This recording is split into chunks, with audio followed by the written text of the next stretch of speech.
Hello everyone, कैसे हैं आप सब लोग। आशा है सभी लोग बेहतरीन होंगे। और मैं हूं आपका अपना इंजीनियर मुरलीधर जाखड़, और हम लोग पढ़ रहे हैं एनसीईआरटी क्लास 11 सब्जेक्ट मैथमेटिक्स, और इसकी चैप्टर नंबर 9 स्ट्रेट लाइंस।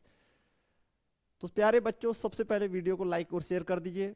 इसके पश्चात ये अपना जो एप्लीकेशन है वो प्ले स्टोर पे उपलब्ध है। यदि अभी तक आप लोगों ने डाउनलोड नहीं किया है तो प्ले स्टोर से जगदीश साइंस स्कूल बारी के नाम से अपना एप्लीकेशन डाउनलोड कर लें, और एप्लीकेशन की रेटिंग करना बिल्कुल भी ना भूलें।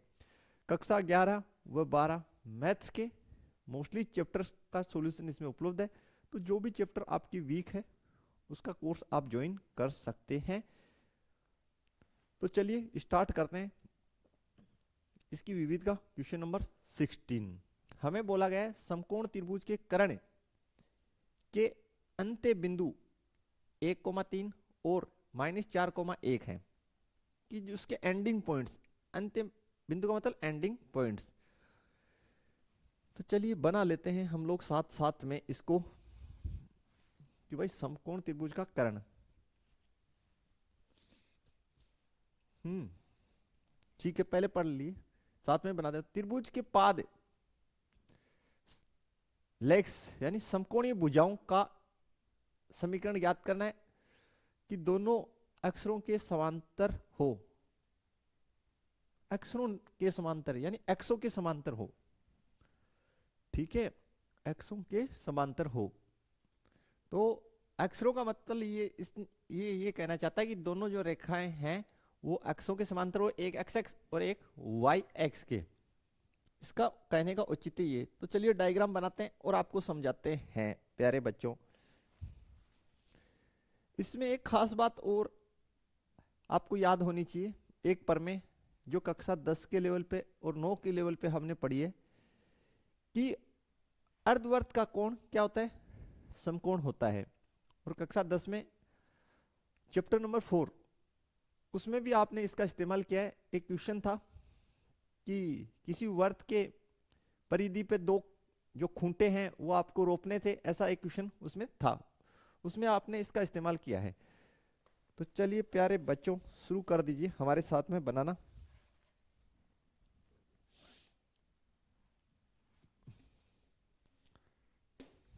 सबसे पहले ये मान लेते हैं हमारा जो है कर्ण है। ओके,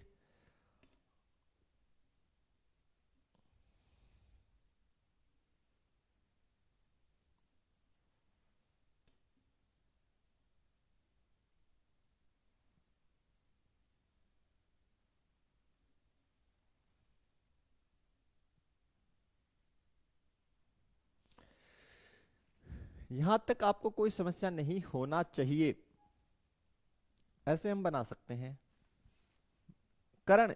कर्ण के अंत्य बिंदु आपको दे रखे 1,3 और -4,1।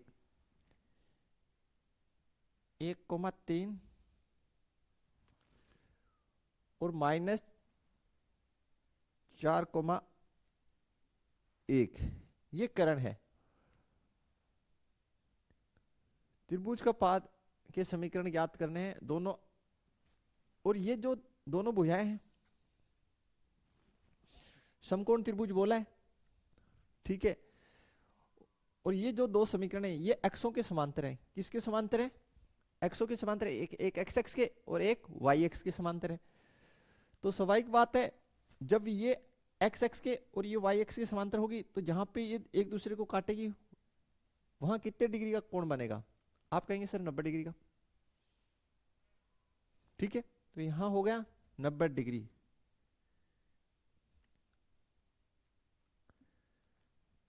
क्लियर?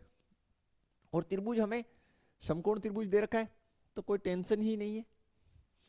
इसको आप ए नाम दे दीजिए, इसको आप बी नाम दे दीजिए, इसको सी नामकरण दे दीजिए। बगैर वर्त का इस्तेमाल किए ही हो जाएगा ये। फिर से रिपीट करते हैं। हमें बोला गया समकोण त्रिभुज का कर्ण, ये समकोण त्रिभुज का कर्ण हो गया जिसके एंडिंग पॉइंट्स, अंत्य बिंदुओं का मतलब एंडिंग पॉइंट्स 1,3 -4,1। ठीक है, फिर जो अन्य दो भुजाएं हैं वो आपकी जो है वो एक्सो के समांतर है, तो भाई एक एक्स एक्स के समांतर है, एक वाई एक्स के समांतर है, समकोण त्रिभुज है, तो 90 डिग्री सामने कर्ण होता है, तो कर्ण के सामने 90 डिग्री होगा, स्वाभाविक बात। ठीक है भाई, 90 डिग्री के सामने कर्ण, तो कर्ण के सामने 90 डिग्री, यानी ये और ये भुजा एक दूसरे को कितने डिग्री पे काटेगी, 90 डिग्री पे काटेगी। अब आपको इस क्वेश्चन को सोल्व करना है, तो आप क्या कर सकते हैं, आप एक काम कीजिए, बिंदु ए के निर्देशांक आप मान लीजिए h कोमा के है, h कोमा के है, तो लिखते हैं यहां पे हल, शुरू कर देते हैं यहीं से। हल क्वेश्चन नंबर 16 का, माना ए h कोमा के है। ठीक है, सबसे पहले आप रेखा जो है AC, इसका प्रवणता निकाल लीजिए, और फिर आप AB की प्रवणता निकाल लीजिए। तो प्रवणता का मतलब ढाल M किसकी, मैं निकाल रहा हूं AC की, तो फॉर्मूला क्या लगेगा, दो बिंदु दे रखे हैं तो y2 माइनस y1 बट्टे x2 माइनस x1, तो प्रवणता या ढाल AC की y2 माइनस y1, a पहले आ रहा है, तो इसके निर्देशांक जो है हमें x1 y1 की तरह और c बाद में आ रहा है, तो इसके निर्देशांक x2 y2 की तरह, तो y2 1 माइनस के, ओके, फिर x2 h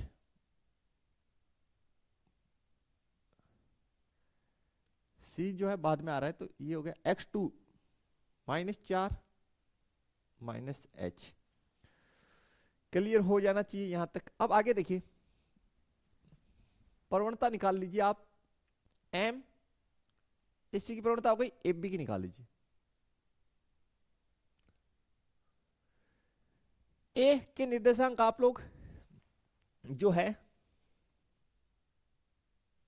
x1 y1 B के x2 y2 की तरफ इस्तेमाल कर लीजिए, तो 3 माइनस के 1 माइनस h, ये इसकी ढाल हो गई। अब यहां पे लिखिए, चूंकि आपका जो है रेखा AC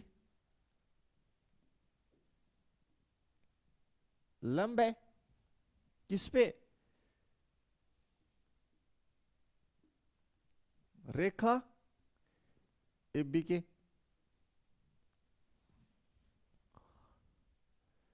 क्लियर। तो इन दोनों की प्रवणताओं का गुणनफल कितना होना चाहिए, -1 होना चाहिए, तो MAC multiply MAB equals to -1 होना चाहिए। चलिए दोनों की प्रवणताएं लिखते हैं, तो 1 माइनस के बट्टे -4 माइनस h गुना इसकी 3 माइनस के बट्टे 1 माइनस h इक्वल्स टू -1। क्या करें देखिए, 1 माइनस के मल्टीप्लाई में 3 माइनस के equals to -4 minus h 1 minus h, इन दोनों को इस साइड तिरछा कोना कर दिया। ज्यादा से ज्यादा क्या हो सकता है, आप यहां से इस पक्ष में से माइनस कॉमन लेके माइनस बाहर कॉमन ले लीजिए एक बार, तो 1 माइनस के 3 माइनस के, इसमें से माइनस बाहर कॉमन ले लिया तो ये हो गया प्लस, और ये हो गया 4 प्लस h 1 माइनस h।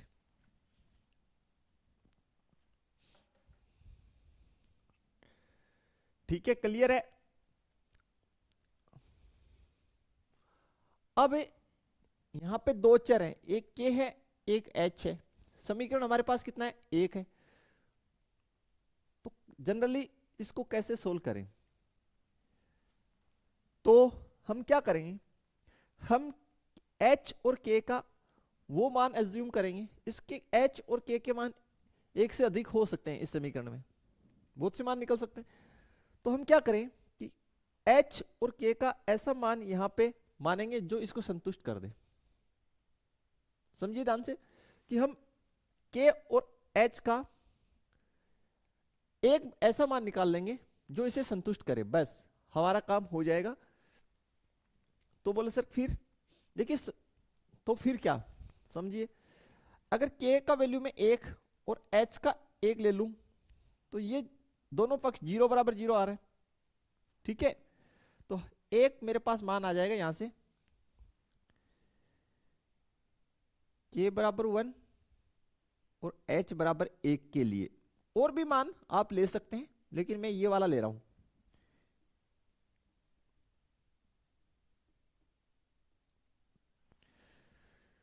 कि भाई k का वैल्यू आप यहां पुट करेंगे ये जीरो हो जाएगा, तो ये पूरा पक्ष जीरो, h का वैल्यू यहां पे 1 पुट करेंगे ये पक्ष जीरो, तो दोनों पक्ष बराबर आ रहे हैं। तो इसका मतलब k का मान एक है और h का एक है। और भी बहुत सारे मान हो सकते हैं, ठीक है। बोलो सर एक से अधिक मान क्यों हो रहे हैं, उसका रीजन हम आपको लास्ट में बताएंगे, पहले आपको इतना समझ में आ जाना चाहिए। बोलो सर आ गया, तो चलिए फिर आप प्रवणता निकाल लीजिए, कौन सी, MSC। तो इसका मतलब हो गया MSC बराबर 1 k की जगह आपके पास कितना हो गया,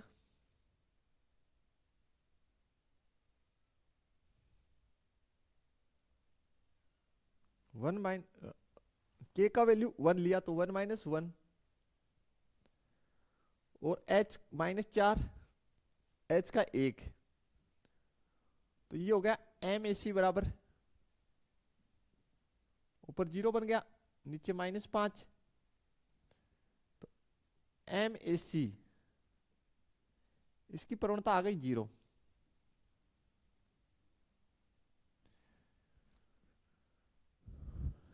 कितनी आ गई भाई, जीरो आ गई, ठीक है। तो जो जीरो, अगर किसी रेखा की प्रवणता कितनी है, जीरो है, तो किसके समांतर होगी, वाई एक्स के समांतर होगी। किसके समांतर होगी, वाई एक्स के समांतर होगी, बिल्कुल। चलिए अब हम लोग प्रवणता किसकी निकाल लेते हैं, यहां से देखिए एम ए बी की, एम ए बी 3 - 1, ये का वैल्यू 1 है, 1 - 1, तो भैया इसकी प्रवणता एम ए बी, यहां से प्रवणता हो गई 2/0, यानी एम ए बी हमारे पास आ गई इन्फिनिटी या अपरिभाषित, अपरिभाषित लिख देते हैं।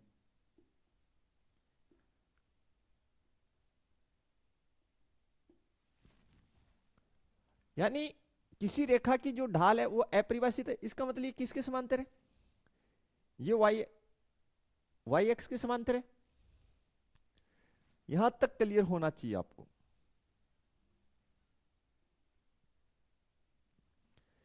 बिल्कुल यहां तक क्लियर हो जाना चाहिए। अब देखिए प्यारे बच्चों, आगे हम लोग बना लेते हैं इसकी h और k, इसका मान हमारे पास कितना आ गया था 1,1, ठीक है। तो चलिए सबसे पहले रेखा का समीकरण निकाल लेते हैं। रेखा AC का समीकरण, ठीक है। कौन से रूप का इस्तेमाल कर सकते हैं, कई तरीके हैं, दो बिंदु रूप का भी कर सकते हैं, लेकिन हम यहां पे एक बिंदु रेखा जो AC है वो 1,1 से गुजर रही है और AC की ढाल भी आपके पास कितना है 0, तो ढाल बिंदु रूप से कर रहे हैं। रेखा AC कौन से बिंदु से गुजर रही है 1,1 और ढाल जो है मेरे पास कितना है वो इसका है 0। तो समीकरण क्या हो गया y माइनस y1 m ढाल की जगह 0 x माइनस x1, तो यहां से हो गया y माइनस 1 बराबर 0 और y बराबर 1। ये आपका समीकरण आ गया किसका AC का। भाई ढाल 0 है तो 0 किसकी होती है ढाल x x की समांतर रेखा का समीकरण होता है उसकी, और ये देखिए y इजिकल्स टू 1 ये x x की समांतर रेखा का ही समीकरण है। चलिए आगे देखिए रेखा AB का समीकरण।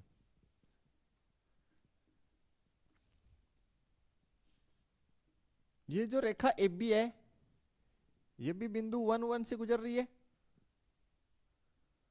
1,1 से, और ढाल दे रखी है हमें अपरिभाषित। अपरिभाषित इंफिनिटी, इसका मतलब हो गया स्टूडेंट 1/0 1/0। तो देखिए समीकरण क्या बनेगा y माइनस y1 m की जगह 1/0 x माइनस x1, इसको इस साइड मल्टीप्लाई कर दीजिए क्रॉस, तो 1 x माइनस 1 कंप्लीट 0 तो x माइनस 1 और यहां से हो गया x बराबर 1। x बराबर 1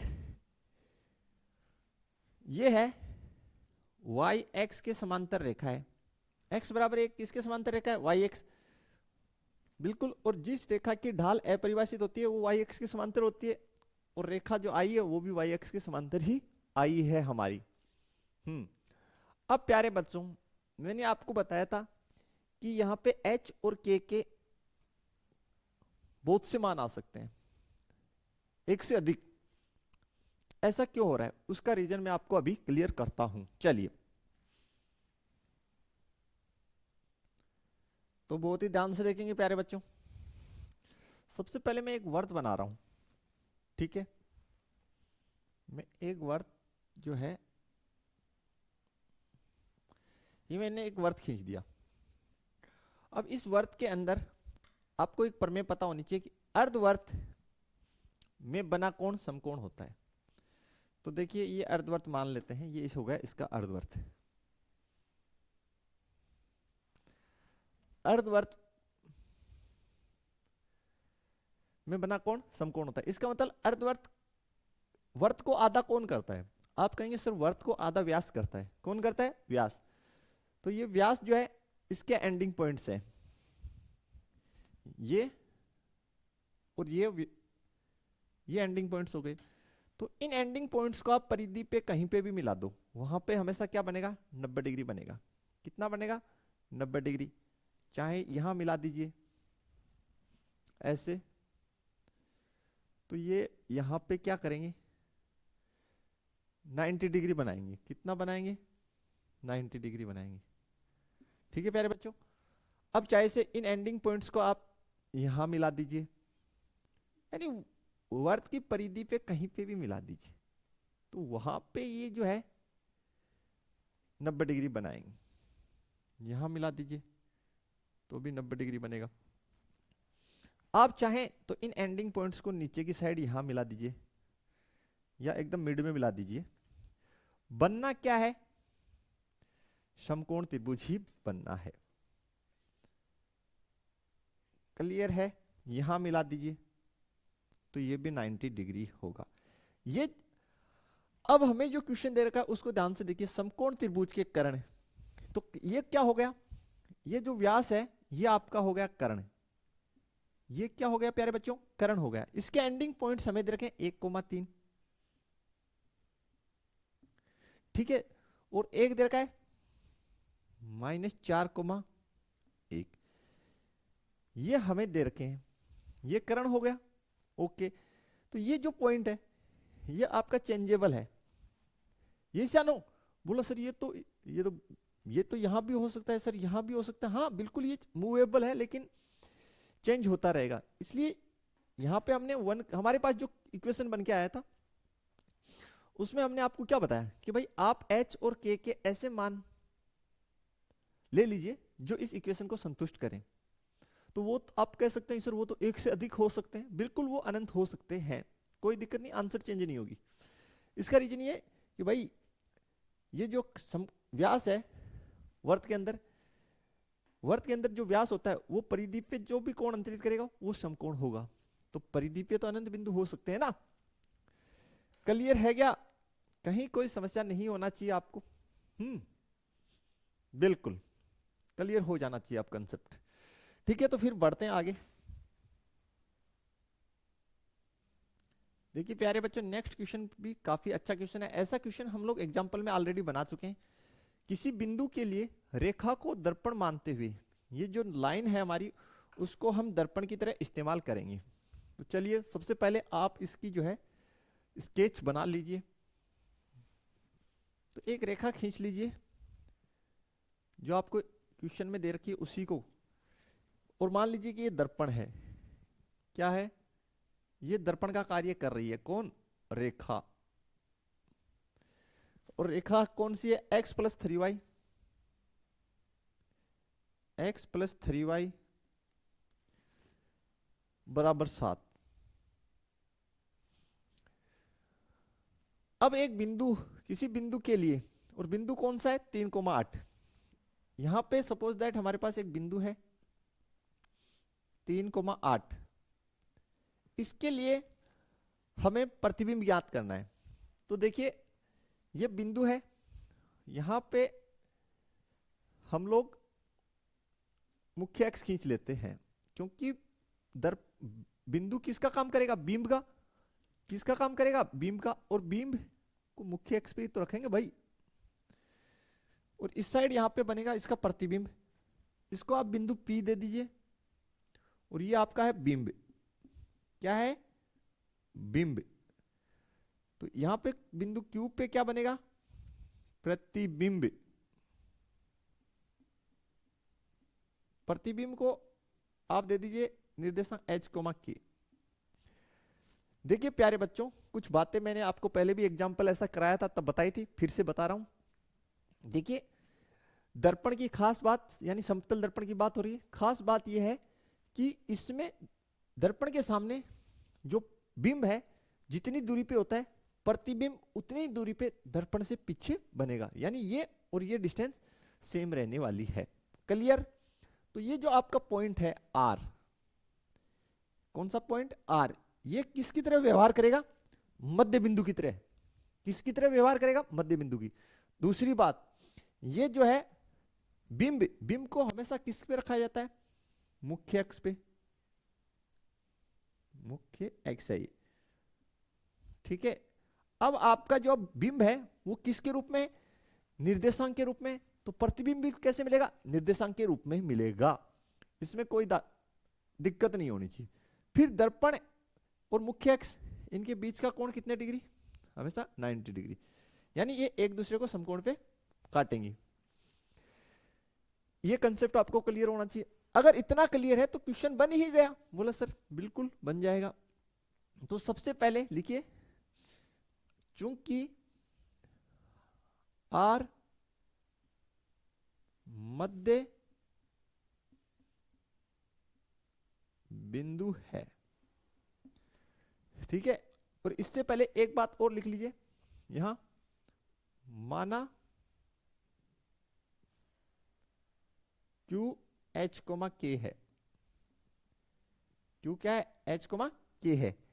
R मध्य बिंदु है, रीजन मैंने आपको बता दिया। तो मध्य बिंदु के निर्देशांक लिख देते हैं R के। X वालों को जोड़ दो तो 3 plus H/2 coma 8 plus K/2। ये आपके किसके निर्देशांक आ गए? R के निर्देशांक आ गए। कोई समस्या? आप कहेंगे नहीं सर। फिर देखिए ये बिंदु R जो है ये x प्लस 3y बराबर 7 इस रेखा पे स्थित है या नहीं है?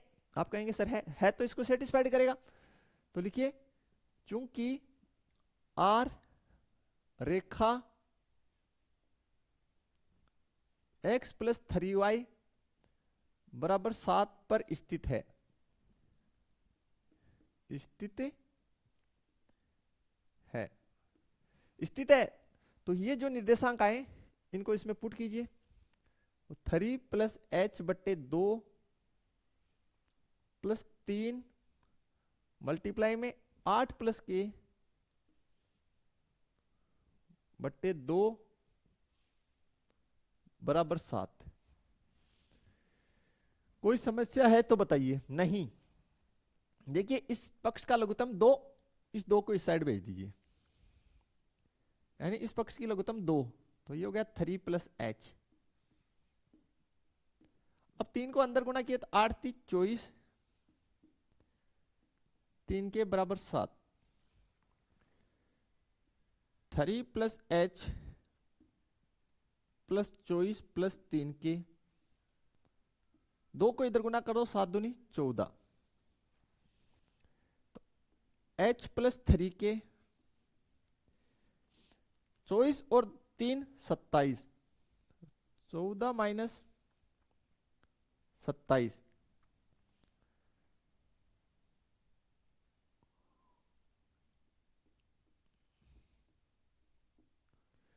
तो ये बच गया आपके पास माइनस का 13। ये हमारा एक इक्वेशन बन गया। क्लियर है क्या? इस 24 को उस साइड ले गए 24 और 3 27, इसको उस साइड ले गए -27। ठीक है, ये हमारा एक इक्वेशन बन गया। यहां से एक इक्वेशन हम और बनाएंगे एच और के में। किसमें? एच और के में। बोला सर वो कहां से बनेगा? आप थोड़ा सा दिमाग लगाइए, वो आपका इजीली बन जाएगा। सबसे पहले हम लोग इस रेखा की ढाल निकाल लेते हैं, हाँ या ना? तो लिखते हैं यहां रेखा x प्लस 3y बराबर 7 की ढाल।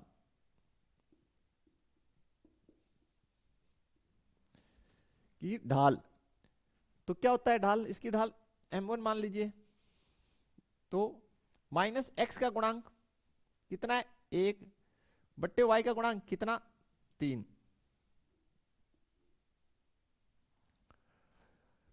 ठीक है, अब 3,8 और h, k यानी pq की ढाल निकाल लीजिए। रेखा pq की ढाल m2 बोल दीजिए। क्या बोल रहा हूं? m2 निकाल लीजिए। के 2 बिंदु हैं, तो 2 बिंदु रूप से y2 माइनस y1 बट्टे x2 माइनस x1, के माइनस 8 बट्टे h माइनस 3। यहां तक कोई समस्या नहीं होना चाहिए। चलिए फिर आगे सोल्व करते हैं इसको हम लोग। आगे देखते हैं स्टूडेंट। सबसे खास बात यह है कि लिखिए यहां पे चूंकि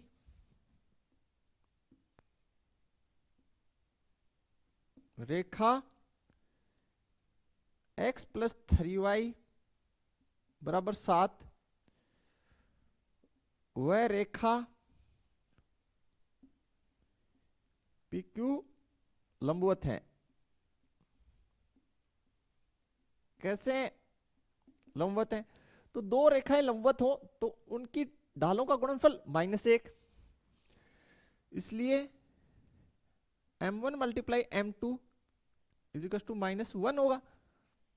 तो देखिए फिर आगे -1/3 गुना k माइनस 8 बट्टे h माइनस 3 इजिकल्स टू -1, -1 से -1 कैंसिल, तो k माइनस 8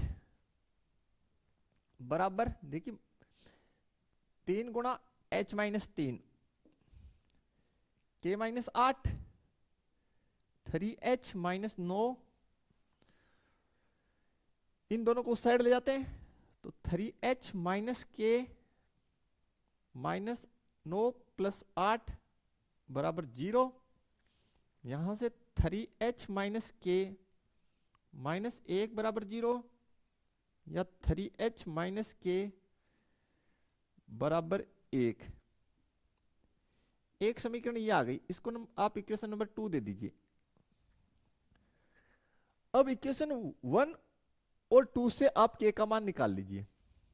तो कैसे निकालेंगे देखिए, समीकरण 2 से हम के निकाल रहे हैं। समीकरण 2 से कितने से 2 से, समीकरण 2 से देखिए इसको इस साइड लिए इस तो k बराबर 3h माइनस 1। इस k की वैल्यू को आप यहां पुट कर दीजिए तो आपकी आंसर k की आ जाएगी। ठीक है, तो चलिए फिर आगे सोल्व करते हैं। k का वैल्यू आ गया, इसको हम यहां पुट करेंगे इसमें तो h प्लस 3 k की जगह 3h minus 1 equals to minus 13,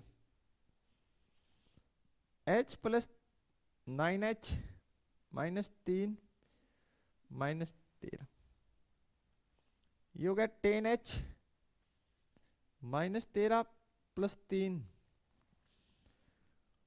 तो यहां से हो गया 10h इजिकल्स टू माइनस 10 और h equals to minus 1। h कितना आ गया माइनस 1। तो चलिए h माइनस 1 आ गया, तो h का वैल्यू जो हमारे पास माइनस 1 आया है यहां पुट कर देते हैं समीकरण 1 से।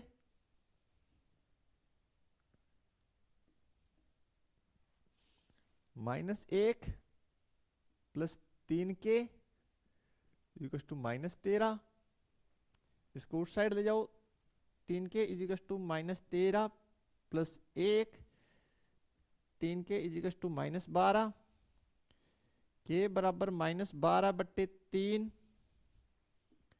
k equals to minus 4 minus 4। इसलिए प्रतिबिंब प्रतिबिंब Q h की जगह माइनस 1 k की जगह माइनस 4 है। ओके होना चाहिए यहां तक आपको। बताइए कोई समस्या है तो काफी इजी क्वेश्चन है, कहीं कोई समस्या तो होनी नहीं थी। ऐसा क्वेश्चन तो हम लोग एग्जाम्पल में ऑलरेडी सोल्व कर ही चुके थे। तो स्टूडेंट नेक्स्ट जो क्वेश्चन है बनाते हैं उसको। हमें बोला गया यदि रेखाएं y equals to 3x plus 1 2y बराबर x प्लस 3 और y equals to mx plus 4 पर समान रूप से आनत है। आनत का मतलब होता है झुका हुआ या उसके साथ कोण बनाना, किसी रेखा का दूसरी रेखा के साथ कोण बनाना। तो y equals to 3x plus 1, इसका जो y equals to mx plus 4 इसके साथ ये समान रूप से झुकी हुई है, और 2y equals to x plus 3 ये जो रेखा है ये y equals to mx plus 4 के साथ समान रूप से झुकी हुई है। तो चलिए काफी इजी क्वेश्चन है ये तो सबसे पहले हम लोग लिख लेते हैं y बराबर 3x प्लस 1 और इसको इक्वेशन नंबर दे दीजिए आप 1। सेकंड देखिए 2y बराबर x प्लस 3, इसको मैं थोड़ा सा चेंज कर रहा हूं, इस दो को इस साइड भेज दीजिए। तो y बराबर 1/2x प्लस 3/2, ये मेरा समीकरण नंबर 2। और थर्ड है y is equal to M X plus C, equation number third. समीकरण 1, समीकरण 3, ठीक है। यानी ये समीकरण 3 जो है इसके साथ और समीकरण 3 2 के साथ समान कोण बनाती है, बस मतलब ये है क्वेश्चन का। समीकरण 3 वाली रेखा समीकरण 1 वाली रेखा के साथ जो कोण बनाती है वही समीकरण 3 वाली रेखा समीकरण 2 वाली रेखा के साथ बनाती है। तो सबसे पहले यहां से रेखा 1 की ढाल आप लिख लीजिए। तो इसकी ढाल मान लीजिए m1 बराबर 3, इसकी ढाल यहां से देखिए m2 बराबर 1/2, और इसकी जो ढाल है वो आपके पास है m। कितनी है? m है। कोई समस्या है तो बोलिए। नहीं। अब देखिए, लिखिए यहां पे समीकरण 1 व 3 के मध्य का कोण लिख लेते हैं। लिखिए tan थीटा is equal to m2 minus m1 बट्टे 1 प्लस m1 इंटू m2 और इसकी मॉडुलस, ये फॉर्मूला होता है। तो चलिए tan थीटा बराबर m2, ठीक है, किसी को भी लिख दो उससे कोई फर्क नहीं पड़ेगा। इसको 2 मान लीजिए, तो m माइनस 3 बट्टे 1 प्लस 3m, ठीक है। इक्वेशन नंबर, चलो इसको इक्वेशन देने की जरूरी नहीं है, ठीक है। फिर लिखिए समीकरण 3 व समीकरण 1 वाली रेखा के मध्य का कोण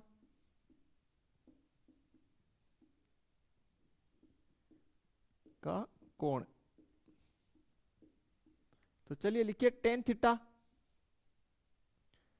इक्वल टू इसके और इसके मध्य का कोण, तो m माइनस 1/2 बट्टे 1 प्लस m इंटू 1/2। बताइए इसमें कोई समस्या है तो? डायरेक्ट फॉर्मूला है, उसमें वैल्यूज रखिए। अब प्रश्नानुसार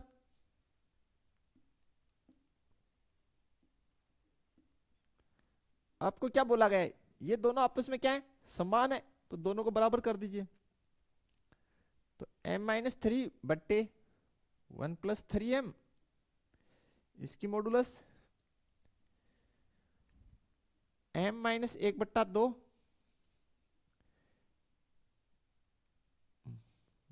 1 प्लस m/2, 1 प्लस m/2। तो सोल्व आउट करेंगे तो ये हो गया m माइनस 3 1 प्लस 3m, इसका कितना हो जाएगा? ऊपर वाले का लघुत्तम कितना आएगा? 2, तो 2m माइनस 1, इसमें भी लघुत्तम 2, तो 2 से 2 कट जाएगा, तो 2 प्लस m। समझ गए होंगे कि भाई इसमें लघुत्तम 2 बनेगी, इसमें भी लघुत्तम 2 बनेगी, जो आपस में कट जाएगी।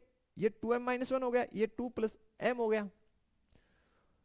अब यहां पे कितनी स्थितियां बनेगी? 2। पहले दोनों पॉजिटिव ले लीजिए, फिर एक पॉजिटिव एक नेगेटिव। तो लिखिए केस फर्स्ट, दोनों पॉजिटिव ले रहा हूं।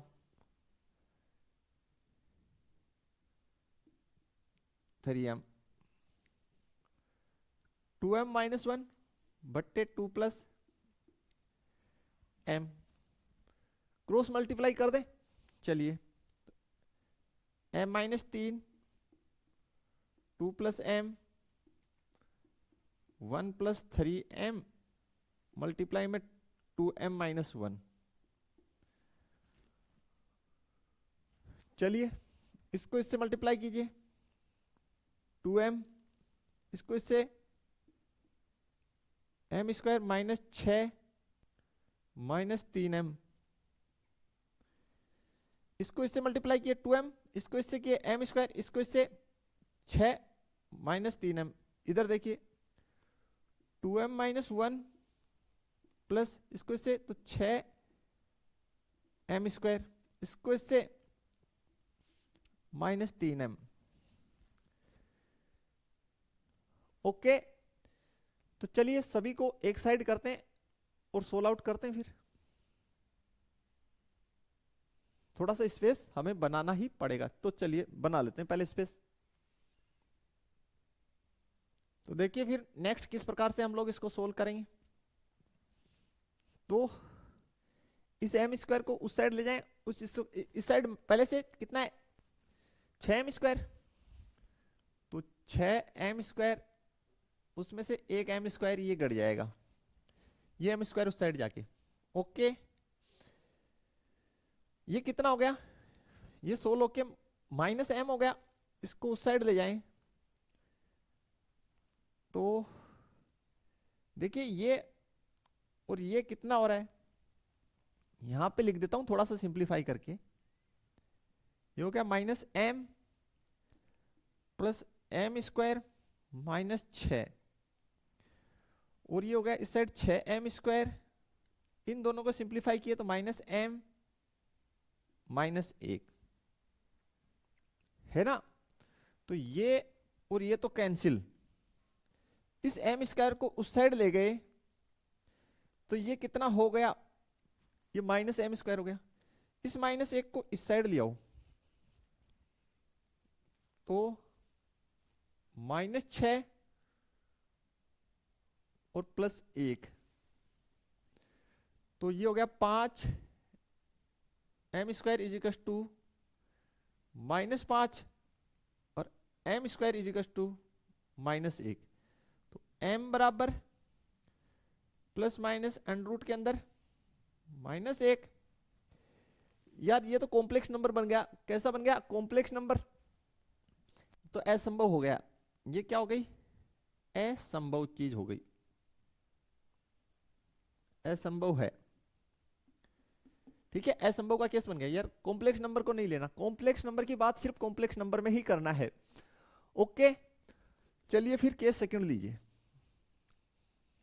केस सेकंड, सेकंड केस में m-3 बट्टे 1 प्लस 3m, पॉजिटिव ले लीजिए, इस साइड नेगेटिव ले लीजिए, 2m-1 बट्टे 2 प्लस m। सोल्व आउट करने से पहले देखिए थोड़ा सा m-3 बट्टे 1 प्लस 3m, इस माइनस को अंदर गुना करते हैं तो इसको लिख देंगे 1 minus 2m 2 plus m, cross multiply कर लीजिए तो m-3 मल्टीप्लाई 2 प्लस m,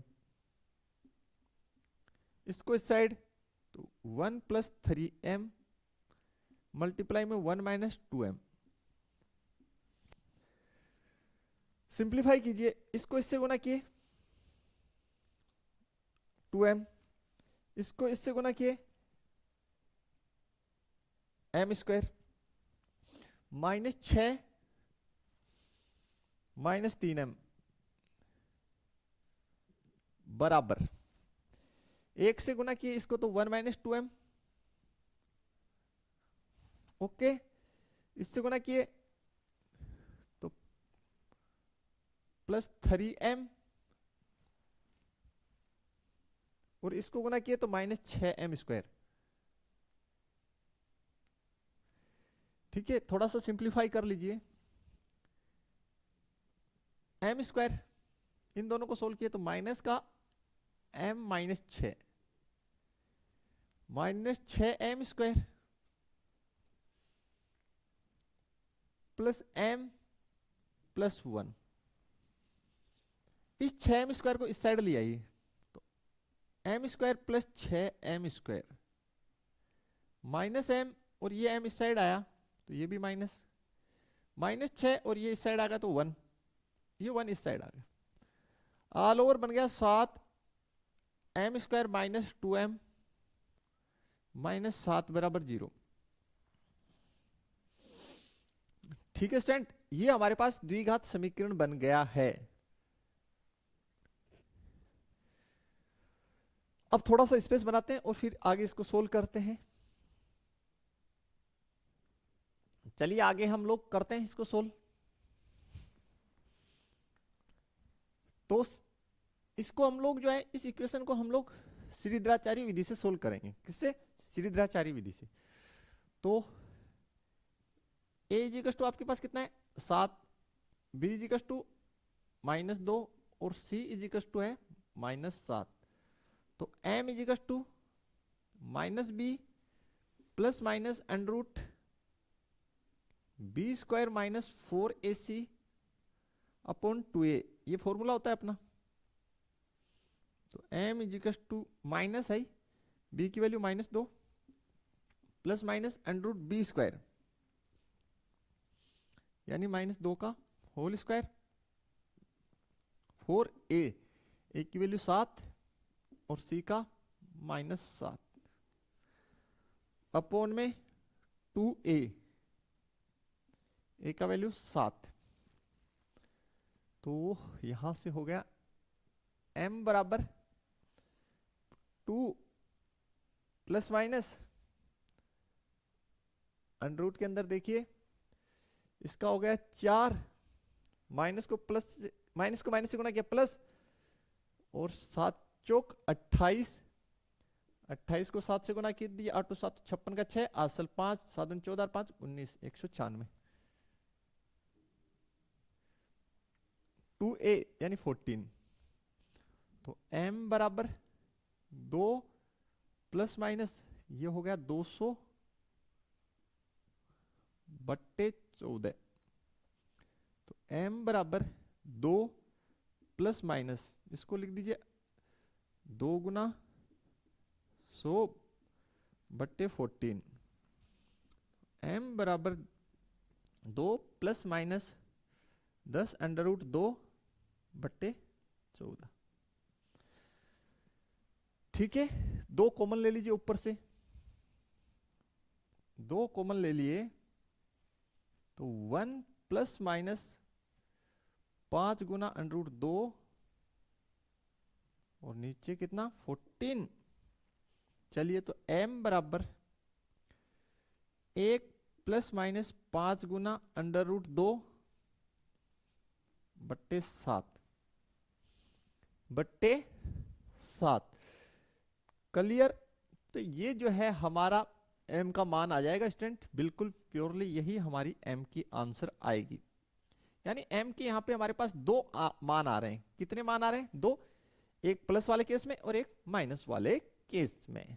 तो बताइए इसमें कहीं पे समस्या है? एकदम क्वेश्चन लंबी जरूर है लेकिन सिंपल।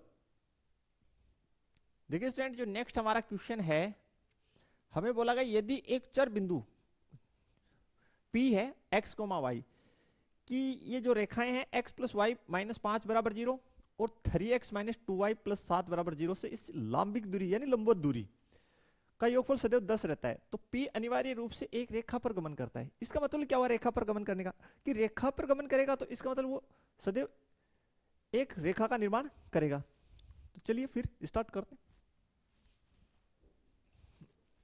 19 नंबर P हमें दे रखा है x, y। तो P की जो है कि रेखा x plus Y minus 0, x plus Y minus 5 बराबर 0 से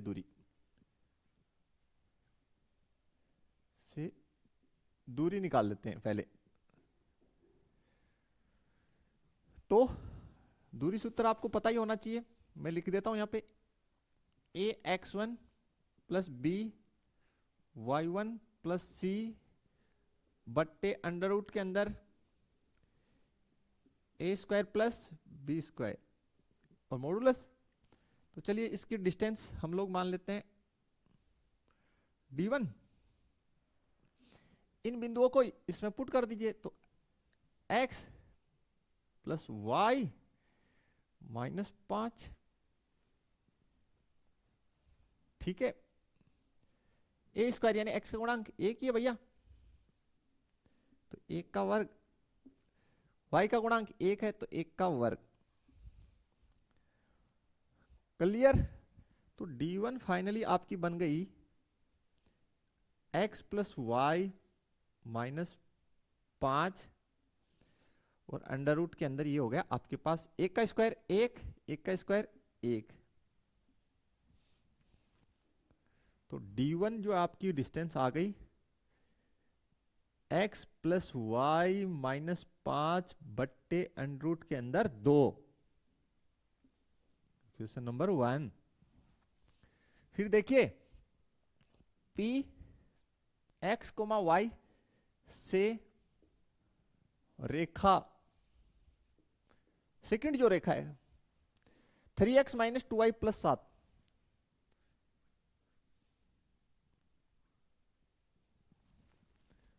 माइनस 2y प्लस 7 बराबर 0 से दूरी,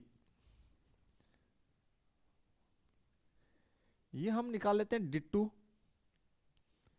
इन दोनों बिंदुओं को इसमें पुट करेंगे तो 3x माइनस 2y प्लस 7 बट्टे में अंडर रूट में हो जाएगा, देखिए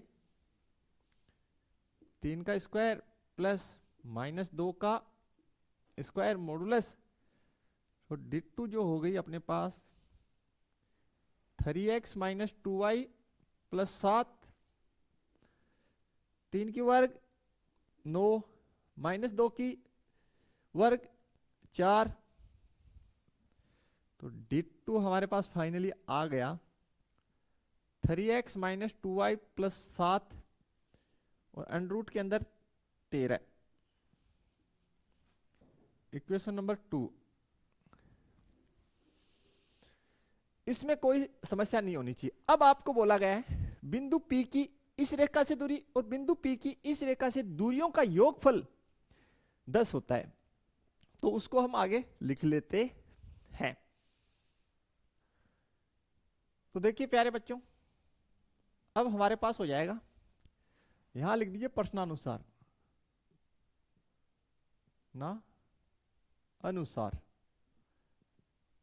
प्रश्नानुसार हमें बोला गया d1 प्लस d2, इन दोनों दूरियों का योगफल कितना है 10, तो modulus x plus Y minus 5, ये हो गया √2। फिर दूसरी जो है 3x माइनस 2y प्लस 7, √ के अंदर कितना 13, दूरियों का योगफल कितना 10। यहां तक आपको कोई समस्या जो है बिल्कुल नहीं होना चाहिए। तो अब आगे सोल्व कर लेते हैं, काफी सिंपल है। तो इसको लिख लेते हैं modulus x plus Y minus 5 और नीचे √2 प्लस ये हो गया modulus 3x minus 2y plus 7 बट्टे √13 इजिकल्स टू 10, ठीक है। क्योंकि √2 वैसे भी पॉजिटिव है और √13 वैसे भी पॉजिटिव वैल्यू ही देता है। लघुत्तम देखिए इसकी कितनी हो जाएगी, तो इसकी लघुत्तम हो गई √2 गुना √13, तो इस √13 को इस साइड गुना कर दिए तो √13 modulus x plus Y minus 5 plus √2 को यहां गुना कर दिया √2 modulus 3x minus 2y plus 7 और यहां पे इस साइड 10। कोई समस्या है तो बताइए। चलिए अब इन दोनों को इस साइड गुना कर देंगे और यहां पे मॉडुलस का चिन्ह हटाएंगे तो क्या लगेगा आप बताइए कि सर ये प्लस माइनस चिन्ह लग जाएगा। कैसा चिन्ह लग जाएगा? प्लस माइनस, ठीक है। समझ पा रहे हैं आप? कैसा चिन्ह लगेगा? Plus minus. तो ओके, प्लस माइनस लगा दिए। √13 ये तो गुना में ही है, और ये हो गया x plus Y minus 5। Modulus हटाया तो यहां भी मॉडुलस हटाएंगे तो प्लस माइनस चिन्ह लगा देंगे यहां, तो वो यहां लगा दीजिए। Plus minus √2 3x minus 2y plus 7। ये दोनों √ में गुना कितने हो गए? 26। तो 10 गुना √26। यहां तक कोई समस्या है तो बताइए। अब आप ज्यादा आपको आराम से क्वेश्चंस को करना है। आपको रेखा का समीकरण बनाना है, तो रेखा का जो व्यापक रूप होता है, रेखा का जो व्यापक रूप होता है वो इस प्रकार होता है ax plus by plus c बराबर 0। ये रेखा का व्यापक रूप होता है, तो आप ऐसा बनाने का प्रयास कीजिए। तो सबसे पहले यहां से x कॉमन ले लीजिए और यहां से x कॉमन ले लें। तो x कॉमन ले तो आएगा क्या सर? Plus minus √3। यहां से यहां इन दोनों में से x कॉमन लेंगे तो क्या आएगा सर? प्लस माइनस 3 गुना √2। ओके, अगर यहां से y कॉमन लेंगे तो यहां से क्या आएगा सर? प्लस माइनस √3, और यहां से y कॉमन लेंगे तो यहां माइनस है और बाहर प्लस माइनस, तो माइनस प्लस हो जाएगा 2 गुना √2। इतना क्लियर है क्या? क्लियर? यहां पे माइनस है तो ये हो गया, इसको अंदर गुना किए तो ये हो गया माइनस प्लस 5 गुना √3। यहां पे प्लस, ये प्लस तो कोई दिक्कत नहीं होगा, प्लस माइनस 7 गुना √2, और इस पक्ष को इधर ले आए तो माइनस 10 गुना √26 बराबर 0। ठीक है स्टूडेंट्स, बहुत ही ध्यान से देखिए। ये आपका रूप कौन सा बन गया?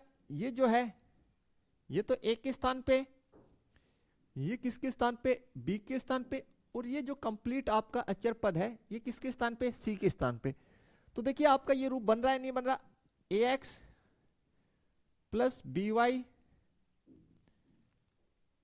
प्लस c बराबर 0 वाला रूप बन रहा है नहीं बन रहा? बन रहा है ना। तो इसलिए ये क्या है?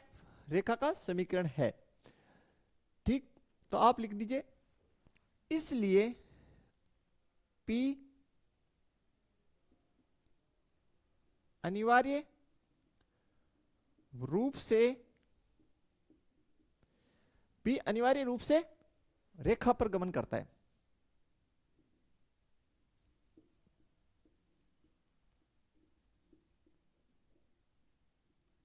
गमन करता है। ठीक है, क्लियर हो जाना चाहिए। कोई समस्या है तो बताइए, सोल्व करते हैं अभी। तो देखिए प्यारे बच्चों, नेक्स्ट क्वेश्चन काफी शानदार क्वेश्चन। हमें बोला गया समांतर रेखाएं। हमारे पास समांतर रेखाएं हैं तो बना लेते हैं।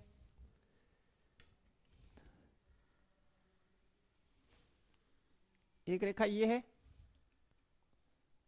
और एक रेखा मेरे पास ये है। फर्स्ट जो है 9x प्लस 6y माइनस 7 बराबर 0, इक्वेशन नंबर फर्स्ट। सेकंड जो है 3x प्लस 2y प्लस 6 बराबर 0। ये और ये दोनों रेखाएं समांतर हैं। देखिए जब भी दो रेखाएं समांतर होती है तो आपको पता होना चाहिए उनके x के जो गुणांक है वो और y के जो गुणांक है वो सेम होने चाहिए। तो मैं इस समीकरण को 3 से गुना कर रहा हूं। कितने से मल्टीप्लाई कर रहा हूं? 3 से। इस साइड कोई फर्क नहीं पड़ेगा, 0 ही रहेगा। तो ये हो गया 9x प्लस 6y प्लस 18 बराबर 0। इसको मैं समीकरण नंबर 2 बोलूंगा। आपको पता होना चाहिए कि समांतर रेखाओं के x और y के गुणांक बराबर होते हैं। तो इसको मैंने 3 से गुणा कर दिए और एज इट इज लिख दिया। अब आगे देखिए, से समदूरस्थ रेखा का समीकरण ज्ञात कीजिए। ये और ये जो रेखा है 1 नंबर और 2 नंबर, इससे समदूरस्थ कोई रेखा, उसका समीकरण हमें ज्ञात करना पड़ेगा। तो इन दोनों बिंदुओं से कोई रेखा समदूरस्थ है, इसका मतलब वो भी इनके क्या होगी, समांतर होगी। सपोज दैट मैंने एक ये रेखा खींच ली, ठीक है, ये इन दोनों से क्या है, समदूरस्थ है। देखिए देखने में नहीं लग रही, तो अटपटा सा लग रहा है, मैं थोड़ी सी बीच में खींच देता हूं इसको, ठीक है, अप्रोक्सीमेट लगनी दिखे तो, ठीक है, अब ठीक ठाक है, ठीक है। तो ये इन दोनों से क्या है, ये जो बीच में मैंने खींची है, ये इन दोनों से समदूरस्थ है। तो कोई रेखा, जो रेखा हमने खींची है ये वाली, ये इन दोनों से समदूरस्थ है, इसका मतलब ये भी इन दोनों की क्या होगी, समांतर। तो इसका समीकरण क्या होगा, इसका भी बोला सर 9x प्लस 6y, और c जो है वो डिफरेंट होता है, तो उसकी जगह लिख दीजिए k बराबर 0। ये हो गई हमारी समीकरण नंबर 3। इतना आपको समझ में आ जाना चाहिए, ठीक है भाई। समांतर रेखाओं में केवल c का वैल्यू डिफरेंट होता है, बाकी एज इट इज होता है। तो ये c का वैल्यू हमने डिफरेंट ले लिया। अब दो समांतर रेखाओं के बीच की दूरी का सूत्र हमने पढ़ा है, यस या नो, तो उसका इस्तेमाल करेंगे। तो इन दोनों के बीच की दूरी निकाल लेते हैं। देखिए दो समांतर रेखाओं के बीच की दूरी का सूत्र होता है C2 माइनस C1 का मॉडुलस बट्टे अंडर रूट ए स्क्वायर प्लस बी स्क्वायर, और ऑल ओवर लगा दीजिए यार मॉडुलस, उसमें कौन सा फर्क पड़ता है। डी इजिकल्स टू मॉडुलस, ठीक है, इसका हम इस्तेमाल करेंगे। तो सबसे पहले जो डिस्टेंस है 1 और 3 के बीच की, डिस्टेंस जो है 1 और 3 के बीच की, वो बराबर है किसके, 2 और 3 के बीच की दूरी के बराबर दिया गया है। ये क्वेश्चन में बोला गया है प्रश्नानुसार, प्रश्नानुसार क्या बोला गया प्रश्न में, कि रेखा 3 की रेखा 1 से दूरी और रेखा 3 की रेखा 2 से दूरी क्या है, बराबर है, समदूरस्थ है, प्रश्न में लिखा है।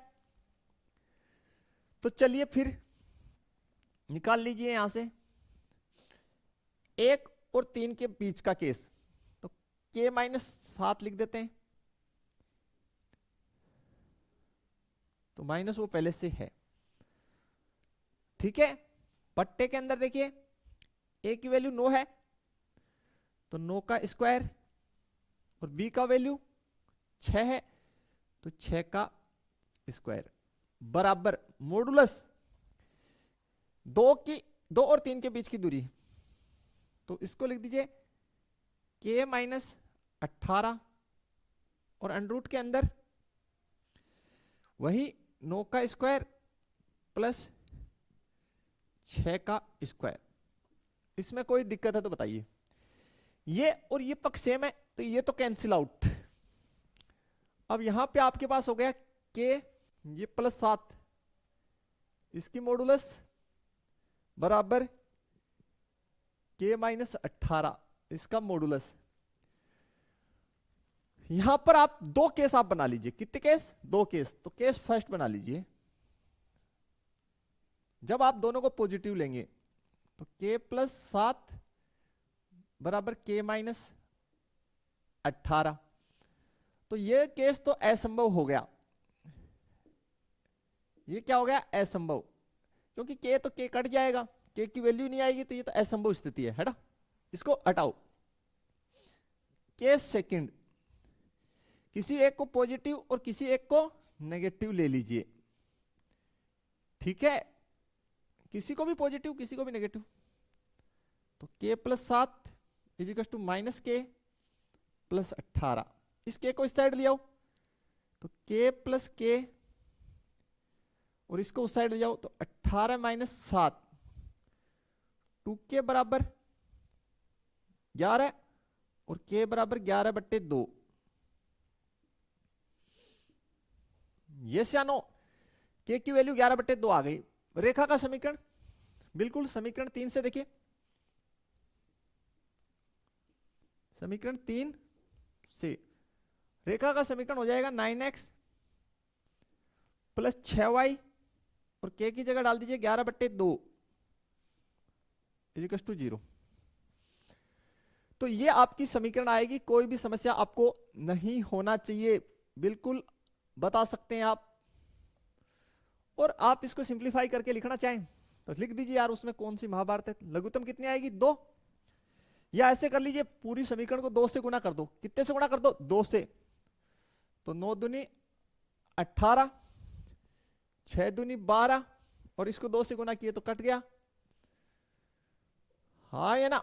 तो 12x, ये लो ये ऐसे लिख दो। बात तो एक ही है, कोई समस्या नहीं होनी चाहिए। 2 से गुना कर दिए। तो प्यारे बच्चों, आशा है क्वेश्चन आपको अच्छे से समझ में आ गई होगी। फिर से रिपीट करते हैं भाई, कितनी लाइनें? 2 लाइनें, एक ये है और ये एक ये है।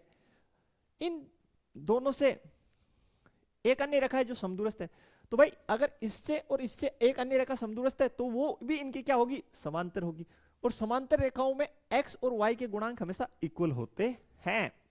इसका मतलब c का वैल्यू डिफरेंट होता है। तो हमने बीच वाली रेखा है उसमें c की जगह k एज्यूम कर लिया, आप c एज्यूम कर लो, कोई ना। समदूरस्थ है तो 2 समांतर रेखाओं के बीच का दूरी सूत्र हमने पढ़ाई है, ये रहा, उसका इस्तेमाल किया है और सोल्व किया है। तो आशा है स्टूडेंट्स सभी क्वेश्चंस आपको बेस्ट तरीके से समझ में आए होंगे। तो ये हमारी आज की लेक्चर थी। वीडियो जो है अपने फ्रेंड सर्कल में शेयर करना बिल्कुल ना भूलें। तो मिलेंगे नेक्स्ट लेक्चर में, तब तक के लिए थैंक्स, धन्यवाद, जय हिंद, जय भारत स्टूडेंट्स।